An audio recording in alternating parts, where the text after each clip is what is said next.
उज्जैन जिले के बड़नगर थाना क्षेत्र में एक मजदूर परिवार मौलाना गांव में मेहनत मजदूरी करने के लिए आया हुआ था और उसी दौरान उस गरीब परिवार की नाबालिग युवती कहीं गायब हो गई। गरीब मजदूर माता पिता घबरा गए और बेचैन हो गए अपने नाबालिग बेटी को ना देखकर, और फिर बड़नगर थाने पर पुलिस के पास पहुंचे और मदद के लिए गुहार लगाई। वहीं बड़नगर थाना प्रभारी दिनेश प्रजापत और पुलिसकर्मी गांव में पहुंचे और बारीकी से जांच की पड़ताल की और फिर घंटों के अंदर ही बड़नगर पुलिस को सफलता मिली और खोई हुई नाबालिग युवती को ढूंढकर पुलिस ने मेहनत मजदूरी करने वाले गरीब परिवार के सदस्यों को उनकी बेटी को सौंपा और खोई हुई बेटी को पाकर मां और पिता की चिंता दूर हुई और पुलिस के प्रति अटूट विश्वास बढ़ा। पीड़ित और दुखी परिवार का और उनके सदस्यों का भी पुलिस पर विश्वास बढ़ गया है। ये जो वाक़या था, किस प्रकार से इसमें पुलिस ने मदद की महिला की और किस प्रकार से क्या रहा?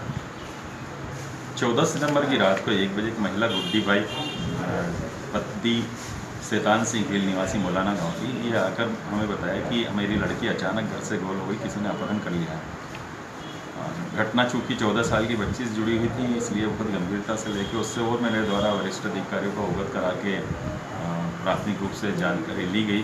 तो निश्चित रूप से उसके द्वारा बताया गया कि शाम को 5 बजे उसका एक अन्य कुछ लोगों से घनश्याम और अन्य प्रकाश भील, इससे और उसके परिवार वालों से झगड़ा हुआ था। झगड़े के बाद से ही लड़की को बच्ची को जाना बता दिया था कि बच्ची झगड़े के बाद से ही कहीं चली गई है, हो सकता है कि अपहरण भी इन लोगों ने किया हो। चूँकि मारपीट से संबंधित विवाद था, इसलिए और ज़्यादा गंभीरता रखनी पड़ी। आसपास सब जगह सर्च भी किया गया, बच्ची की जानकारी ली। इवन यही कोई अनहोनी घटना नहीं हो जाए, इसलिए हम लोगों द्वारा आसपास में कुएँ और झाड़ियाँ थी, उन सब में भी सर्च किया गया। कुएँ को पूरे कैमरे के माध्यम से सर्च कराया गया। जब हमें लगा कि कहीं किसी प्रकार का इस घटनास्थल के आसपास बच्ची की लोकेशन नहीं हो सकती है, फिर आसपास जितने भी मजदूर थे जो खेतीहर मजदूर और सोयाबीन काटने के लिए आए थे भील समाज के, उनके लगभग 300-400 लोगों से हमारे द्वारा जानकारी एकत्रित की गई।